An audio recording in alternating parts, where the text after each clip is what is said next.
They came over this mountain range. On the other side is their country, Syria.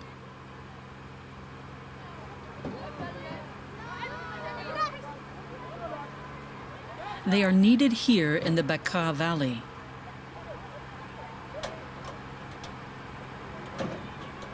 The harvest lasts until December. Until then, there is work for everyone.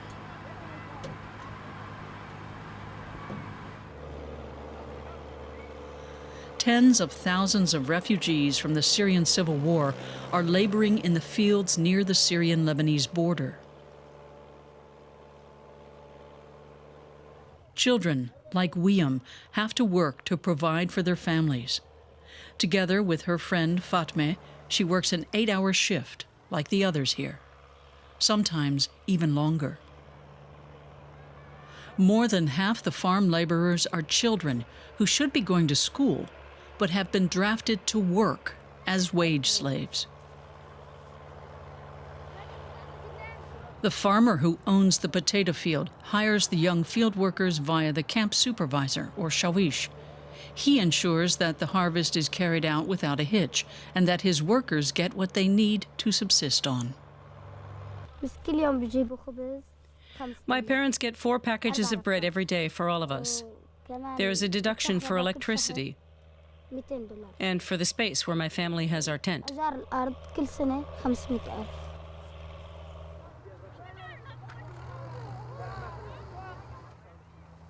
We've come to Lebanon to find out how this system of child labor functions. The young generation will be needed to help rebuild Syria. What will it mean for them and the country if half of these children grow up unable to read or write?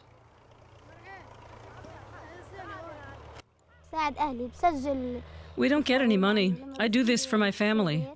When I work, my wages are credited to me. Once a month, they settle the accounts. If I need something for myself, I have to ask my parents. The men with sticks keep the field workers under control. Anyone who is too slow faces the prospect of a beating.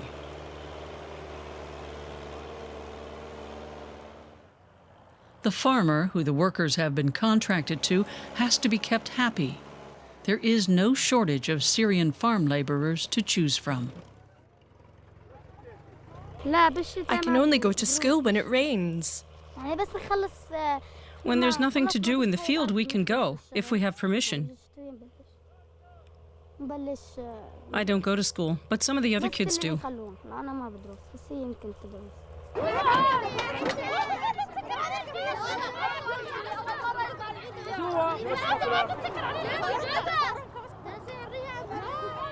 Once the field has been harvested, the young workers are trucked off to the next one. 2 more fields are waiting for them. The Bekaa Valley is covered in potato farms. The shawish recruits the children in the refugee camp.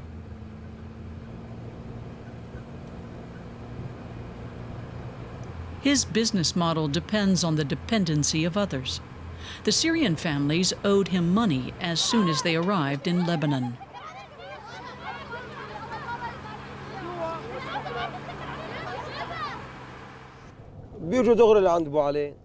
The refugees are brought directly to me. If they have to pay the traffickers $500 or $600, I take on the costs. And over time, they pay me back. The shawish is not only a job recruiter. His business is housing refugees who have no valid documents. Whoever ends up in his custody has to obey his rules. I set up the tent for the residents. I pay for their electricity and water. I even fetch bread for them. In return, they work for me, and I take part of their wages. Naturally. I'm not running a charitable organization here.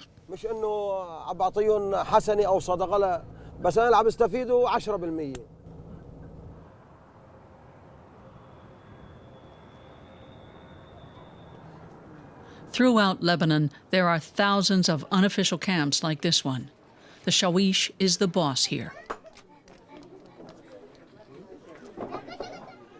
The people who live in the camps have no residence permits. They are in Lebanon illegally, and they are forced to lead a marginal existence.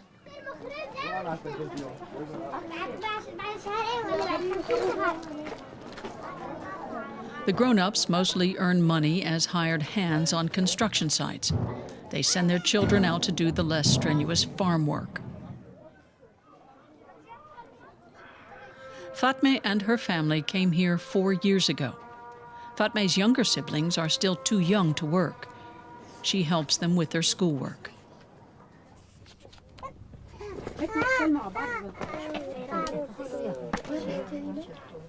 Fatme would like to go to school, but she doesn't have the time. Her friend Wiam brings her the exercises from the lessons. Fatme was out working in the field early this morning. I get up at 6 every day and go to work. I come home around 2 o'clock in the afternoon. Then I help my mother with the housework and do homework with the little ones.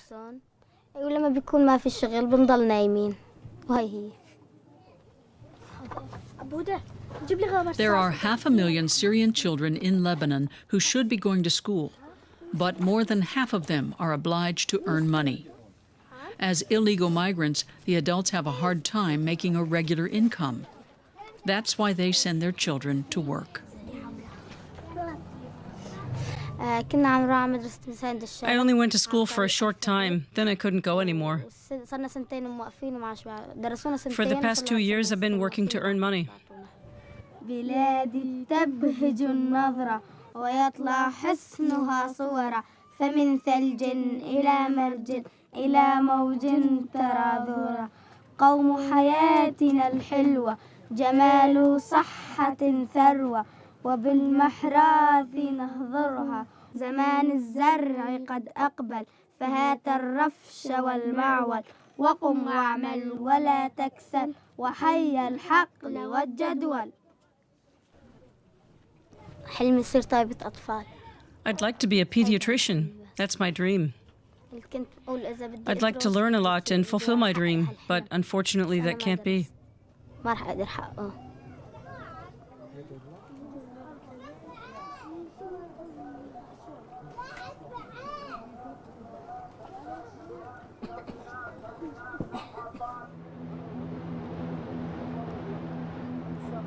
Right next to the Syrian border is the town of Ra'it. Here, the extent of child labor is plain to see.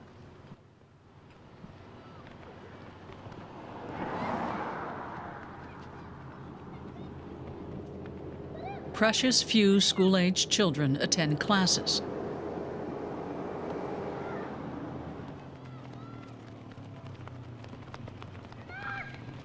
Most of them came here after their homes in Syria were destroyed. They came to Lebanon seeking a life in peace.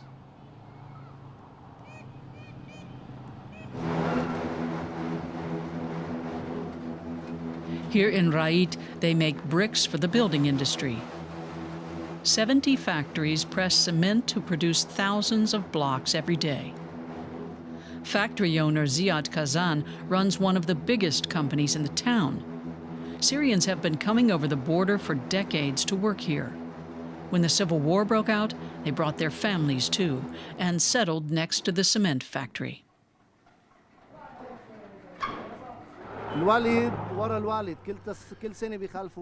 The Syrians have one child after another, as if they didn't have any other problems. Lebanon is straining under their presence. But there are some areas that wouldn't function without the Syrians. Workers for the cement press and for the drilling machines. And for stacking the bricks. We need Syrians for that.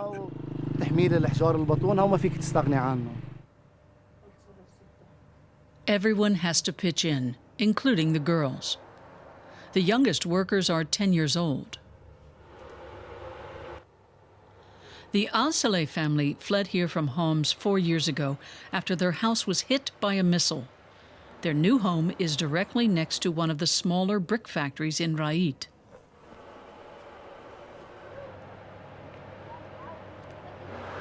The two sisters, Wad and Ragad, usually work 5 days a week. Lebanon's construction industry is booming, and demand for bricks is high. The children are likely to have work for some time to come.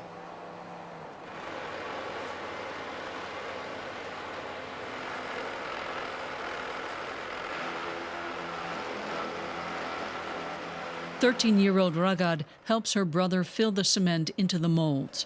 The workers are paid by the brick. The faster they are, the more they earn."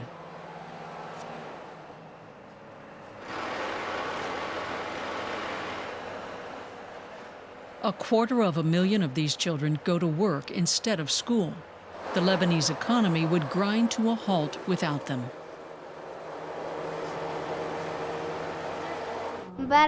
My brother sometimes bets with Ali about who can make more bricks. I help my brother so he doesn't hurt himself. Yesterday, a brick fell on his foot. I felt so bad for him.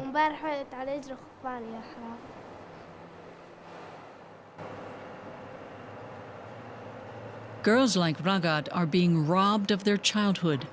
She would normally be in 7th grade, but she has never seen a school classroom. I'm allowed to go to school, but the teacher didn't want me. Why not? I don't know. Did he send you away? He said I was too old.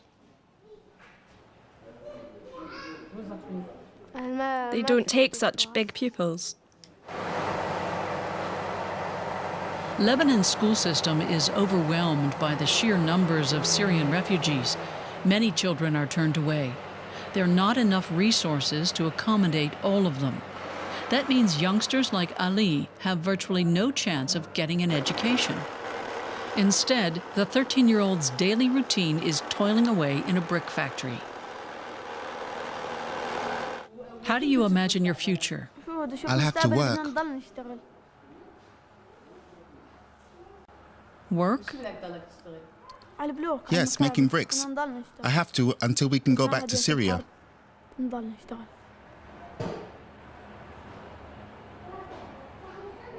Do you like doing this? Not really.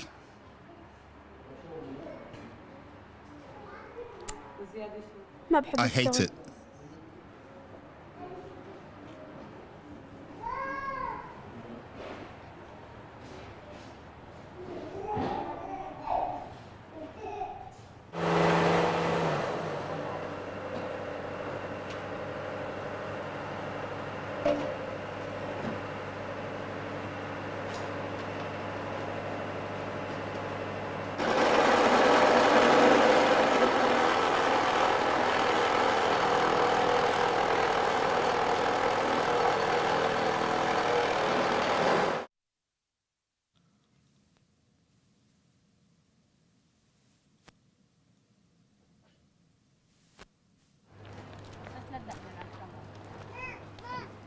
In the evening, the air is still full of the dust from the factories.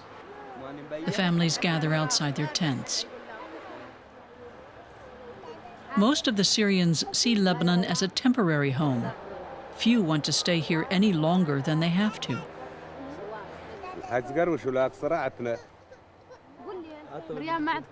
In Homs, the Al-Saleh family ran a transportation company. They lived in a large house. All that remains of it now are memories. Our situation is not very good. In Syria, we had a normal life. The kids could go to school. Many of the families that came to Lebanon with us have moved on. Some of them went as far as Canada or Australia. We don't want to go any further. To be honest, we haven't even tried. We want to return to Syria. We want to go back. Inshallah, they say, God willing, they will soon be able to return to a regular life in Syria.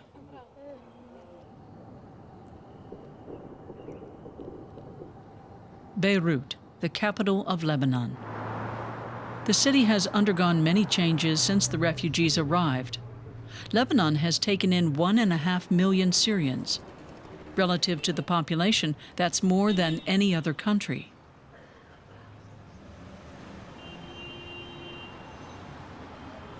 Today, every fourth resident here comes from Syria.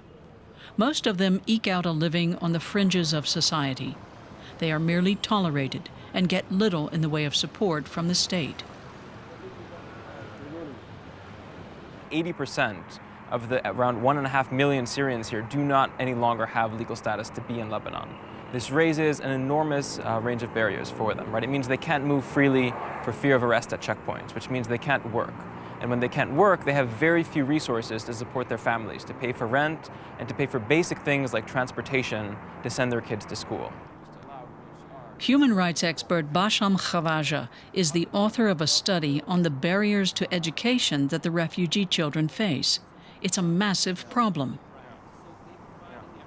We found that Lebanon had opened up 200,000 spots for Syrian children here, and only about 150,000 of those were filled. So aside from the fact that this is way lower than the 500,000 children that are actually in need of an education, even the spots that the government was opening are not being filled because people can't actually get to them. And so that's really the root problem here that neither the Lebanese government or the international donors have addressed so far. The poor living conditions force many to try to move on, as is evident every day at the German embassy in Beirut, for example. The Syrians lining up at the entrance want to join their families in Germany. They've waited 6 months for their appointments. They're here with high hopes, but most of them don't have the necessary documents, which are hard to obtain. It's a nerve-wracking situation.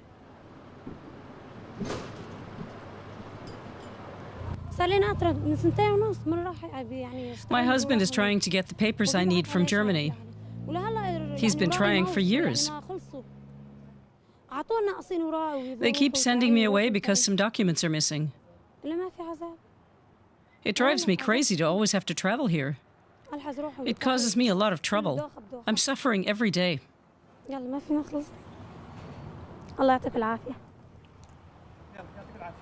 In Germany, family reunification for refugees continues to be a contentious and highly charged issue.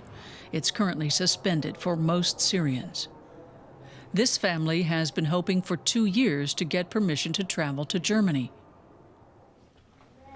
In the summer of 2015, the Al-Khatibs sent 3 of their daughters on the long and arduous journey to Europe. The parents remained in Lebanon, hoping that their daughters would be able to secure the family visas to enter Germany. One of the daughters left behind her 2 children, 5-year-old Nazi and his 6-year-old sister Aya. She's been hard of hearing since a bombardment back in Syria. The Al-Khatibs had a plan. Their adult daughter would apply to have her 2 children join her, and an underage daughter would apply to get her parents and other siblings permission to come.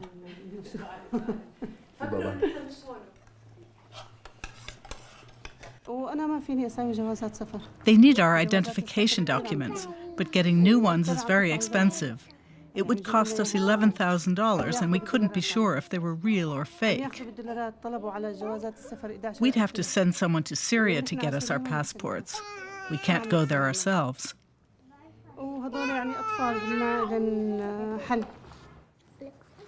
23-year-old Kinaz is making her daily video call. She's 4,000 kilometers away. Since leaving Lebanon, she talks with her children twice a day.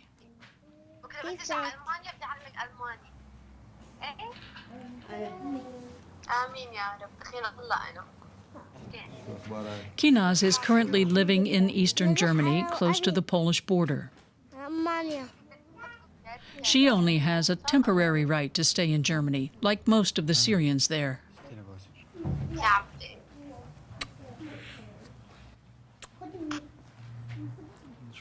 We ask her if she speaks German. Will she be able to bring her family to Germany?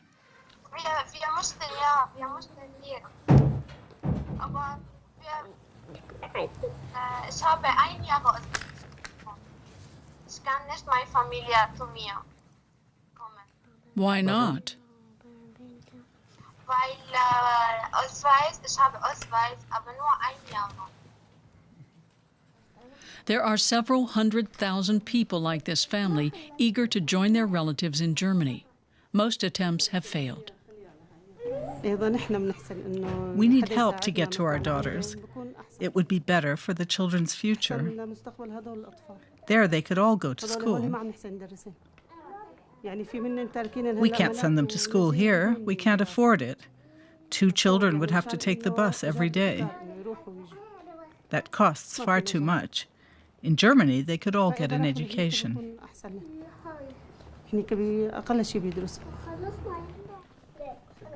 Nazi and Aya's mother, Kinaz, tried to return to Lebanon, but she was denied entry on the grounds that there were already enough Syrians in the country.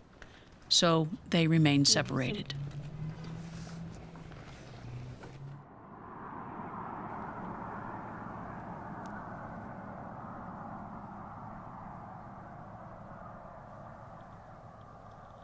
We are back in the Bekaa Valley near the Syrian border.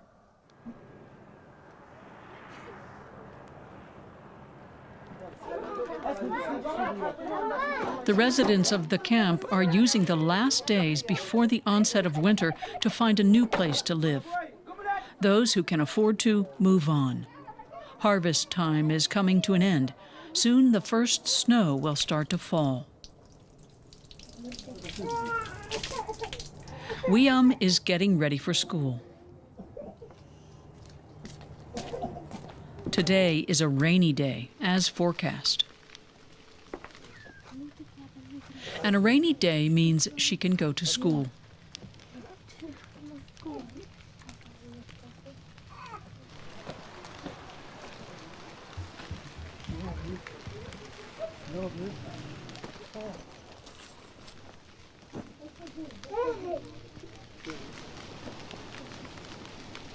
The days spent out on the fields are getting fewer and fewer. Now she has time until spring to attend school instead of working. For Wiam, it means making up the lessons she has missed over the past months.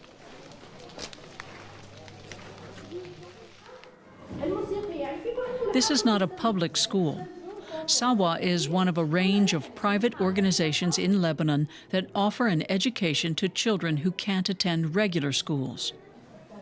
They may not receive a diploma, but they are at least getting lessons.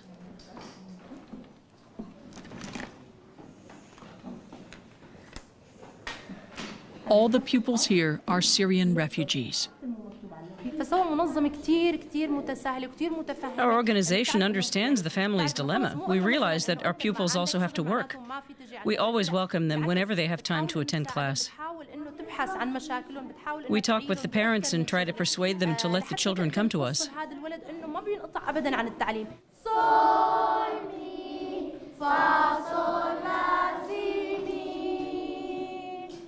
Wiam is older than the other pupils. She's missed so much schooling that she has trouble keeping up. It's unclear whether she will ever be able to transfer to a regular school. Refugees, especially those without legal residence, are unlikely to be enrolled.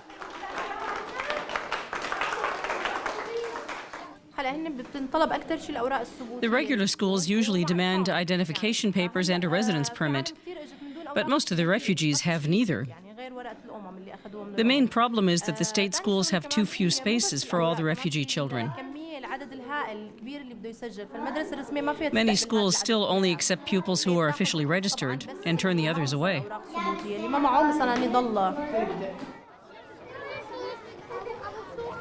This school tries to follow the official curriculum as closely as possible for all those omitted from the formal education system.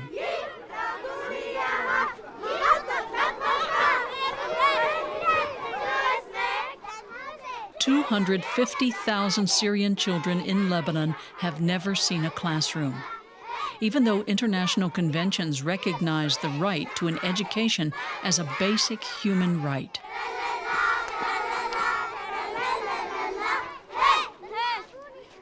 I'd much rather go to school than work, but I can only come here when it rains or when there is no work on the field.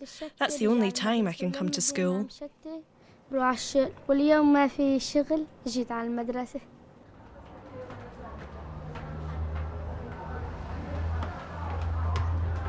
These children belong to the lucky group who have managed to get into the public school system.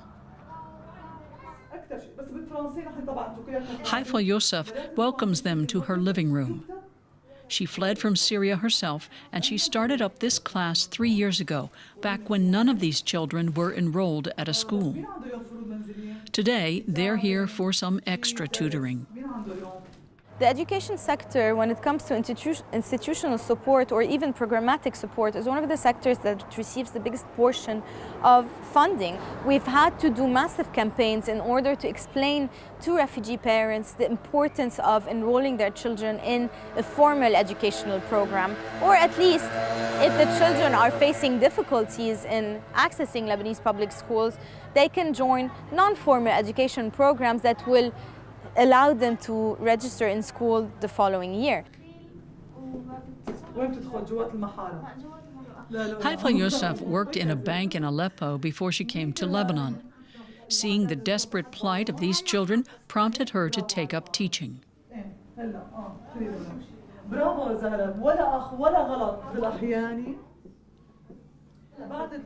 She started off with 4 pupils.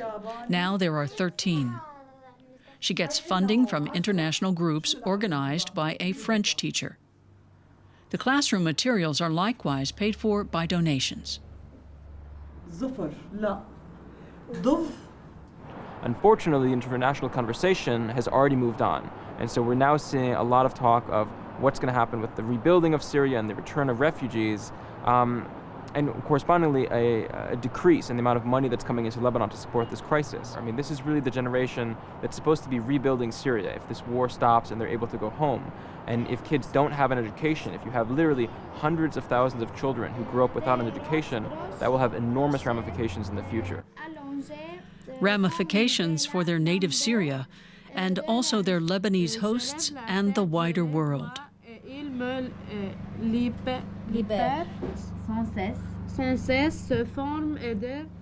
They are a lost generation.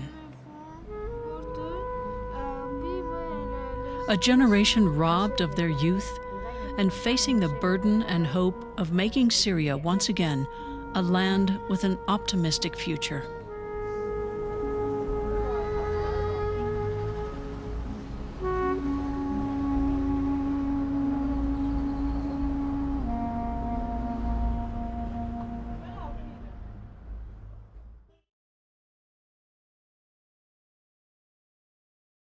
The refugees are brought directly to me. If they have to pay the traffickers $500 or $600, I take on the costs. And over time, they pay me back. The Shawish is not only a job recruiter. His business is housing refugees who have no valid documents. Whoever ends up in his custody has to obey his rules.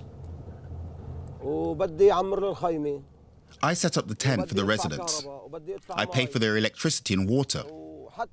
I even fetch bread for them. In return, they work for me, and I take part of their wages. Naturally. I'm not running a charitable organization here.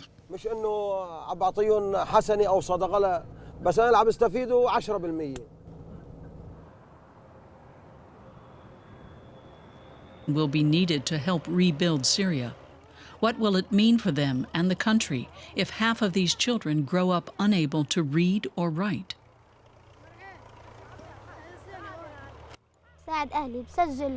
We don't get any money. I do this for my family. When I work, my wages are credited to me. Once a month, they settle the accounts. If I need something for myself, I have to ask my parents. The men with sticks keep the field workers under control. Anyone who is too slow faces the prospect of a beating.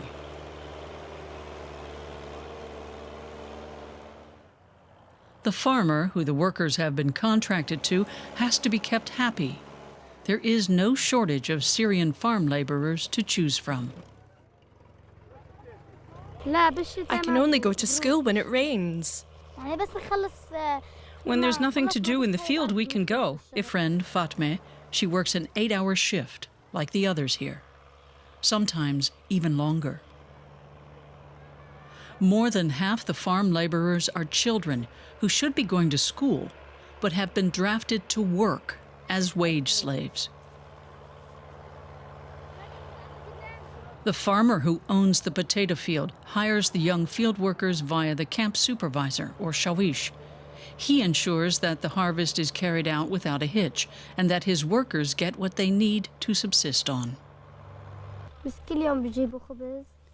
My parents get 4 packages of bread every day for all of us. There's a deduction for electricity and for the space where my family has our tent.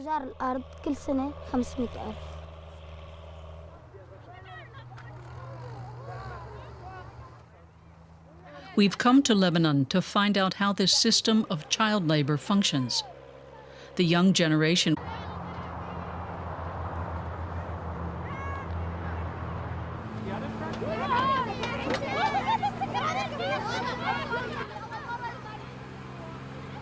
They came over this mountain range. On the other side is their country, Syria.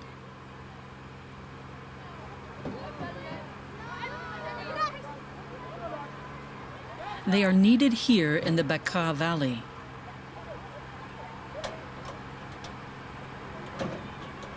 The harvest lasts until December. Until then, there is work for everyone.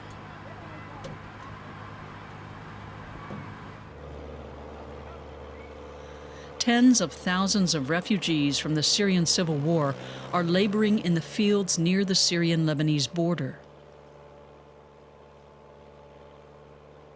Children, like Wiam, have to work to provide for their families. Together with her, If we have permission. I don't go to school, but some of the other kids do.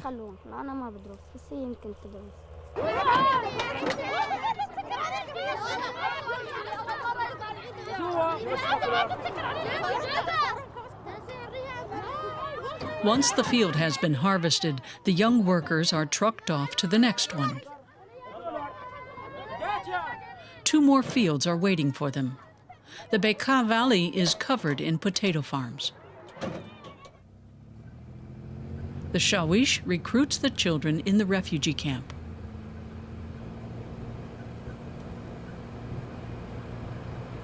His business model depends on the dependency of others. The Syrian families owed him money as soon as they arrived in Lebanon.